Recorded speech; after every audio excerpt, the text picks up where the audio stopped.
তখন উইমেন তারা সব বাড়ি ঘর দোর ঝাঁট দিত, ঘর মুছত, কিন্তু কত হেলদি ছিল এবং কত তাদের বডি কত ফিট ছিল। জানি না কেন কত বাবা মা এরকম আছে, যেটা একটু আগেই বললাম, যে তারা বৃদ্ধাশ্রমে গিয়ে কি না শুধুমাত্র একটুখানি যাতে মেন্টাল পিসটা বজায় থাকে, শুধুমাত্র একটুখানি পিস পাওয়ার জন্য সেই বৃদ্ধাশ্রমে গিয়ে তারা তাদের নিজেদের মতন করে তাদের থাকতে হচ্ছে। জানি না কেন। প্রথমেই বলে রাখি, আজকালকার সন্তানদের বাউন্ডারিগুলো টাইম নেই, যার জন্য তাদেরকে আইদার অঙ্গেজ হয়ে যেতে হচ্ছে, না হলে ঘরের একটা কোণে তাদেরকে থাকতে হচ্ছে। সন্তানদের কোনো টাইম নেই, সবাই ছুটছে মায়ের পিছনে।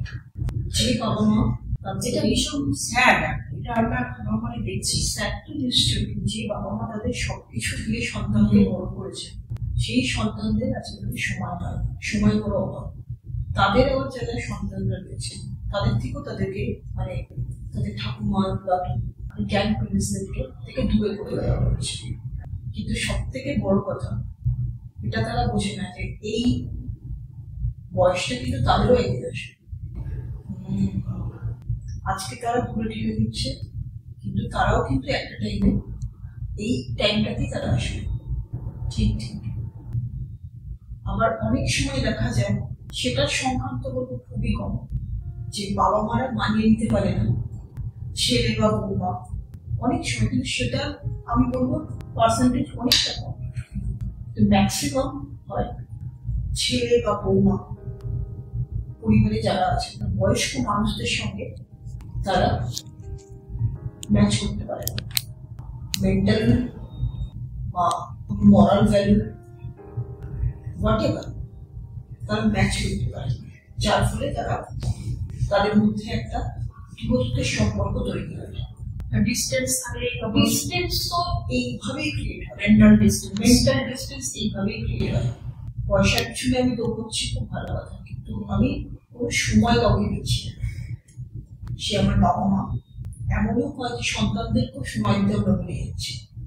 তাদেরকে হয়তো আমরা কিছু খেলনা কিনে দিচ্ছি, সেটা মোবাইলই হোক, গেমই হোক, হোয়াটএভার, তারা সেটা নিয়েই ব্যস্ত থাকছে, তারা সেটাতেই আনন্দ পাচ্ছে।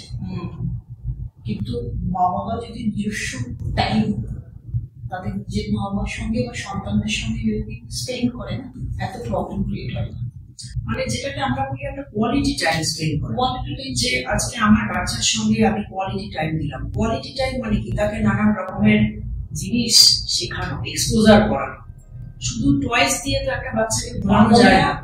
আমি যদি মনে করি যে না, আমি শুধু পয়সার পিছনেই দৌড়বো, আমি বাবা, আমি মা, আমি সেই অস্তিত্বটা আমি আমার সন্তানের কাছে রাখবো না, তো সেটা তো কোনো কথাই হলো না, যার ফলে দূরত্ব তৈরি হয়। এবং ধরুন আপনি যেটা বলছেন যে এই যে বাবা মা যেহেতু তারা দুজনেই ওয়ার্কিং, অনেক তো ওয়ার্কিং কাপল আছে, বাচ্চাদের সঙ্গে সময় দিতে পারছে না, কোয়ালিটি টাইম দিতে পারছে না, এবং সেই বাচ্চাদের তারা প্রেসে পাঠাচ্ছে। আবার কেউ কেউ, যেটা আপনি মাত্র বললেন, যে গ্র্যান্ড প্যারেন্টসদের কাছেও তারা রাখতে চাইছে।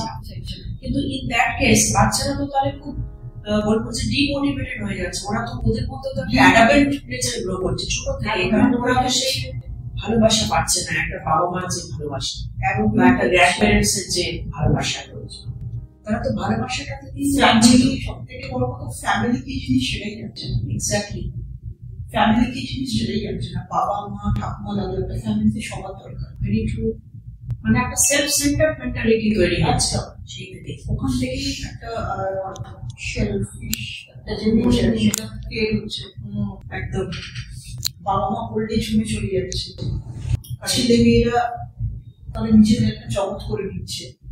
একটা টাইম আছে ছেলে মেয়েরা যখন অন্য কোনো নেশার পিছনে দৌড়চ্ছে, মানে যেটাকে আমরা বলি একটা রং অ্যাসোসিয়েশন, স্পয়েল ব্যাপার হয়ে গেছে। সব থেকে বড় কথা, যে কোনো জিনিসের মানে বিশেষ করে সন্তানকে ঠিক রাখতে গেলে একটা গাইডেন্সের খুবই দরকার। সেটা মোবাইল ফোন বা আদার্স কিছু দিয়ে হবে, বাবা মার গাইডেন্স থাকবে, পরিবারে যারা বড় বয়োজ্যেষ্ঠ যারা আছেন তাদের একটা গাইডেন্স থাকবে, তবেই একটা সন্তান ঠিকভাবে সে বড় হয়ে উঠতে পারবে। বুঝতে পেরেছি? এই মেন্টালিটিটা কেউ বুঝতেই চায় না যে সময় একটা পরিবারকে দিতে হয়। তুমি নিশ্চয়ই কাজে ব্যস্ত থাকবে, কিন্তু একটা টাইমে তুমি তোমার পরিবারকেও সময় দেবে। এবং এটা থেকেই আপনি বলছেন যে নানান রকমের কনফ্লিক্ট, একদম কন্ট্রোভার্সি হচ্ছে ফ্যামিলিতে, এবং যার ফলে আপনাদের মতন মানুষদের দরকার হয়ে যাচ্ছে কাউন্সিলিং সেশনে আসার জন্য। প্রবলেমের মূল কারণ হচ্ছে সময়। কেউ কাউকে সময় দেয় না। ছেলে এবং তার ওয়াইফ মানে বৌমা, তারা তাদের সময় নিয়ে ব্যস্ত, তাদের এন্টারটেনমেন্ট নিয়ে ব্যস্ত।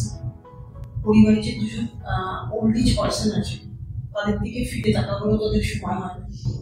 আবার যারা তাদের সন্তানদের প্রতি মানে তারা দেখবে। বয়স্ক মানুষরা তারা কিছুই চায়, একটু সময় চায়। অথচ সব থেকে বড় কথা, সেই বৌমাই যখন নিজের বাবা মার কাছে যাচ্ছে সেখানে কিন্তু সেই সময়টা দিয়ে আসছে। কিন্তু এই বৌমা যখন তার নিজের শ্বশুর শাশুড়ি ব্যাপারটা যখন চলে আসছে, তখন তারা শুধুই শ্বশুর শাশুড়ি, তারা কিন্তু পাওয়া না, কিছুই না, একটুখানি কথা বলা, এই তো কি সুবিধা কি অসুবিধা, বা সারাদিনে তারা কি করছে, তারা কিভাবে সময় কাটাচ্ছে। একটা জিনিস আমরা বলি না যে একজন মানুষ যখন বয়স হয়ে যায়, একটা সার্টেন এজ হয়ে গেলে তারাও কিন্তু তখন শিশুর মতন হয়ে যায়। তখন তারা আর চায় না যে কে কত আমাকে টাকা পয়সা দেবে, তখন তারাও চায় যে ছোট শিশুর মতন, ছোট শিশুরা যেমন চায় খালি আমাদের পেরেন্টসরা আমাদের সঙ্গে সময় গল্প করবো, সেই এজেড মানুষরা, বয়স্ক মানুষরা কিন্তু সেটাই চায়। সেটাই আমাদের এখন রিটায়ারমেন্ট, আমাদের তো কর্মজীবন থেকে আমরা এখন তো বিরতি চলছে। এই সময়টা আর তো কতদিন, আর কটা দিনই বা আমরা আছি, যেটা আমাদের বাড়িতেও বলে আমাদের বাবা মারা। তো ওরা তো এখন শুধু চায় ছেলে মেয়েরা একটু বসবে, টাইম স্পেন্ড করে। এক্স্যাক্টলি কি সুবিধা কি অসুবিধা বা কি করলে ভালো হয়, তাদেরকে একটুখানি উইকেন্ডে কোথাও নিয়ে যাওয়া, তাদের সঙ্গে একটু টাইম স্পেন্ড করা। যেমন তুমি সন্তানদের প্রতি তোমার যেমন দায়িত্ব আছে, তোমার মা বাবার প্রতি নিশ্চয়ই তোমার দায়িত্ব আছে। সে বৌমাই হোক বা ছেলেই হোক, ছেলে যদি ঠিক থাকে বৌমাও কিন্তু আলটিমেটলি ঠিকই থাকে। তার মানে আপনি বলছেন যে একজন ছেলের ওয়াইফ মানে ডটার ইন ল, তাদের ক্ষেত্রে যখন এরকম প্রবলেমস হচ্ছে যে সেটা নিজের বাড়ির সঙ্গে যে টাইমটা দিচ্ছে বা রিলেশনটা মেইনটেইন করছে, দিচ্ছে একদম ফ্রি ভাবে দিচ্ছে, কিন্তু যখনই আবার সে তার শ্বশুর শাশুড়ির টাইমটা চলে আসছে তখন মানে সে অন্যরকম মানুষ।